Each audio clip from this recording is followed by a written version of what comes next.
Hi, this is Bob Moog back again at UG Studios. Today we have Mr. Jim Keifer with us, and I want to introduce him to everyone. How you doing, Jim? Thanks for coming. Bob. Good to see you. Thanks for having me. Oh, we're glad you're here. Jim and I have known each other for a long, long time. Yes. Probably, I don't know since when, maybe the 80s? It was Early 90s? It was the early 90s. Early for sure. 90s. It was a long time. And Jim was working at Mattel. I think you were, or maybe you were, no, I think you were at Mattel. I think I was at Mattel. Yeah. Are you talking about? Was it Las Vegas? it was Las Vegas. That's That was right. when we met. That's Yeah. right. I remember that. We were at a conference there, and I was speaking, and Jim and I met, and that was the first time that we met. And Jim has had a really interesting career. One of the things about the toy industry over the last 40 years is that there's a lot of cross-pollination, maybe more than in most industries. So it's not unusual to have senior executives who have worked at Mattel and worked at Hasbro. But Jim is close to breaking records because if I have my count right, Milton Bradley or Hasbro. Well, it was Milton. It was just became Hasbro as I was. It was So still, you went to work for Milton Bradley, Yes. then Playmates, Yes. Hasbro under Parker Brothers, Yes. or Parker Brothers before it became It was Hasbro. Parker Brothers, and then it was part of Tonka. Uh-huh. But then when I was there, I got acquired by Hasbro. Okay. Which was interesting because all the acquisition meetings took place, and I knew everybody in the room That's so funny. on both sides. On both sides. So I don't know anyone else, although I'm sure there are some people who have worked at Milton Bradley right when it was becoming part of Hasbro, Parker Brothers right when it was becoming part of Hasbro, Mattel, Yes. Playmates, and Spin Master. And Spin Master. So that was the last one. that's a big one. 5. Yes. That's amazing.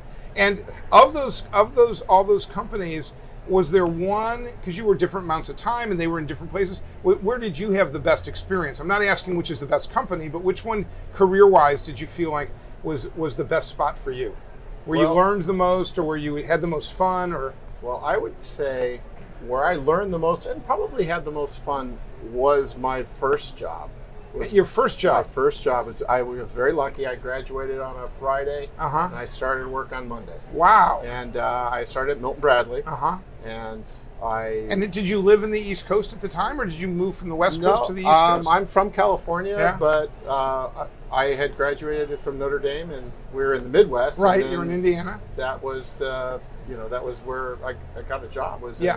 in Massachusetts. For So- people who don't know, Milton Bradley for over 100 years had a facility, a manufacturing facility with a real factory making puzzles and making games in East Longmeadow, Massachusetts, which is right next to Springfield, Massachusetts. And so it was far away from any major city, and they were, I think, probably the top employer in that area. They were definitely the top employer. Funny little fact, because I didn't plan on it, but my Mhm. mother was born in Springfield, Really? and my grandfather worked at Milton Bradley in the factory. You're kidding. Yeah, so Oh, I that's was wild. Yeah, so I walked in there, and I liked it at Milton Bradley for a couple of reasons. One, the factory was right next to the design area. Mm-hmm. So as a young designer, You could walk over and see your stuff being made. I could go out if you're looking for a break or whatever. Mhm. You just go out and walk the floor, and I'd walk the factory floor, and you'd Yeah. see what was running, and you got a real sense of. And they had of die that. cutters there and printing presses and everything. Yeah, die cutters, and they made the puzzles. And Wow. the person that did the puzzle thing had like little ropes on their hands Uh-huh. that pulled back when they hit the button to make sure their That they- hands weren't in there. Right. So that was a lot of fun. Also, a lot of our engineering support was still being done right there. Wow. So you go into the engineering. I'd go talk to my engineers, and I was a young designer, didn't know anything. And that so was and Milton Bradley, when you got there, had already been in business over 100 years. it had been. hadn't It was Yeah. it was the king. It Yeah. was what I wanted to do. I wanted to design games, and I was at the place. And how did you get that job? How did you get a job working in the #1 game and puzzle company in the country right out of college? Well, okay, I got lucky in that in college, as an internship, Mm-hmm. I happened to get an interview with Mattel. One of a wonderful guy, the dean of the freshman year, and he was also my chemistry teacher, Uh-huh. Emil Hoffman, wonderful man. He's just recently passed away, but he took an interest in me, And I actually knew his son. Uh-huh. I happened to be at their house at one point, and I was in the living room waiting for his son, and he came, and it had been like 3 years since he'd even seen me, and he knew me. Hey, Yeah, Jim, oh, how that's you doing? great. What are you doing? Yeah. It's like, and he asked me, what are you doing, so what are you doing for Christmas break? I said, well, I'm going home to California. He goes, oh. And he asked me about my career, because he got me into an industrial design. Uh-huh. And I said, he said, well, here, and he handed me this card. There's this guy, Gene Kilroy. Oh, you're kidding! Who was a Notre Dame grad. Yeah, Gene Kilroy is well known. And he said, I just met this guy at this convention. Seemed like a real nice guy. You should look him up. So you didn't even really know him? No. So I went out there, and I went home, and I was going to be having this sort of interview at Christmas time for an internship.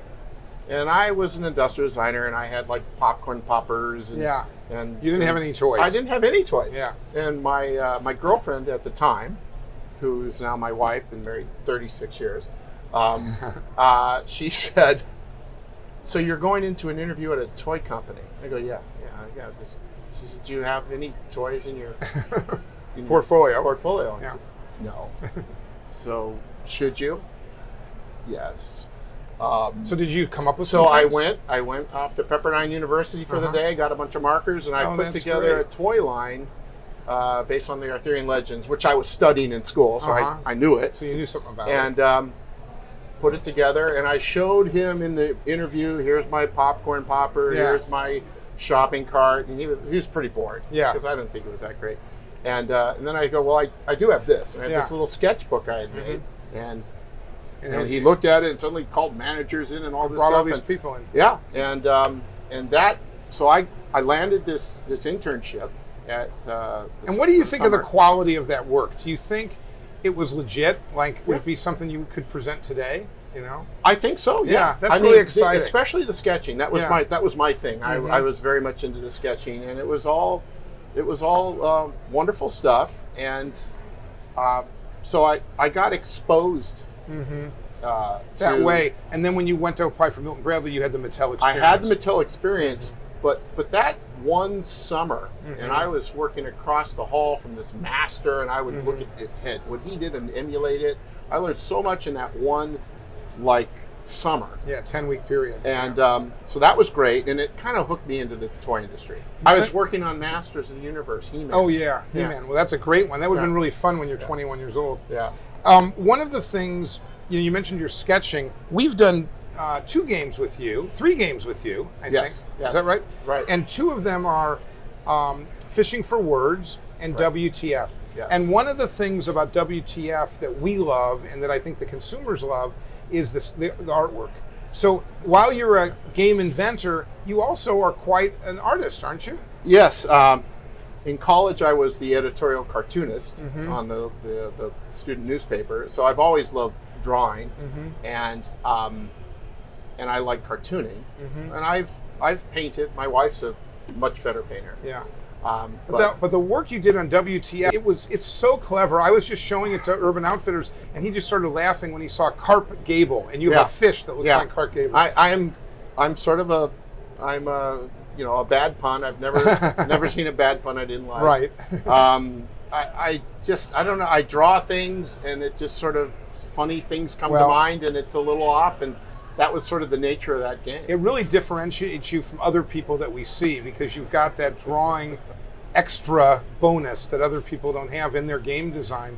What's coming up in the future? Are you going to go back to work? There's still a couple companies you haven't worked for. No. Or are you going to stay and keep doing Keifer Art? I love doing Keifer Art. Right now at Toy Fair Art, it's amazing. I walk down the aisles, and virtually every company I look in and I see somebody I've worked with or known. Yeah, and it's fun. So it's fun from that perspective. It's exciting. I never know quite what's next. What's next?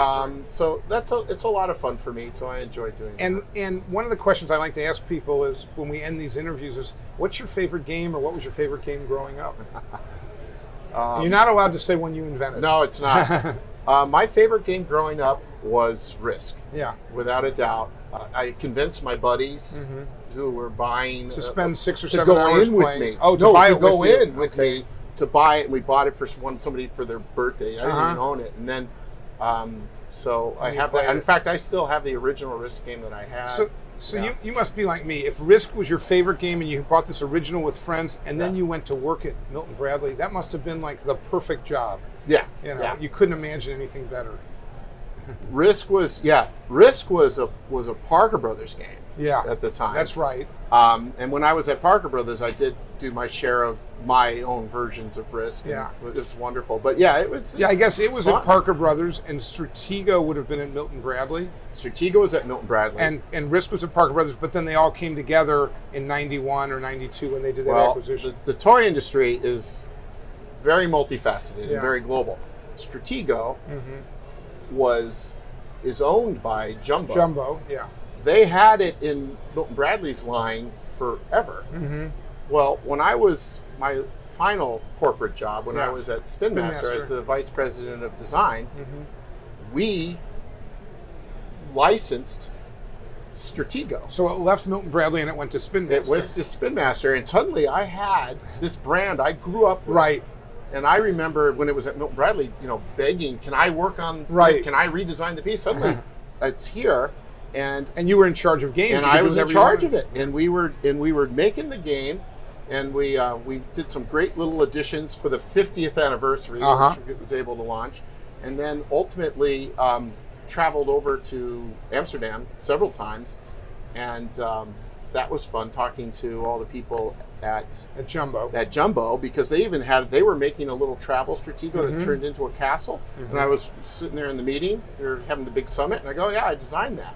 And they look, no, you didn't design that. Yeah, I did. I designed it at Milton Bradley when I was 22 years old. Oh, that's funny. And and then we've gone on after the fact. Even after I left Spin Master, they called me back to finish this game that I had started with them, which is a 4-player version of Stratego. Oh, that's fantastic. Which very well be my favorite game now ever, because it's kind of a mash of Risk and Stratego together. It's really fun. And is that still on the market? Because I know the Stratego license has now gone to Play Monster. It's now at Play Monster, and who's run by two of my old Bob Wan, who I worked with at Parker, and I just found out Tim Gilpin's over there now. He is? Yeah. Oh, I didn't know and that. Tim, I worked for Tim for years at Mattel. So it's a very industry. So that is with Play Monster in the U.S. I don't see that 4-player version. It launched in Germany. It launched in Germany a couple of years ago. Well, look and see if you can get it back. We might be interested in doing it. We wouldn't call it Stratego, but maybe we could do something with that game. So I would love to do that. Look and see if you can get it for us. I want to thank you. This has been wonderful. Wow. And Jim Keifer from Keifer Art, and keep inventing. And hopefully people who are watching this will enjoy this. And if you want to look up Jim, he's got a great website. Yeah. All right. Thank you, man. JimKeifer.com. JimKeifer.com. Very good.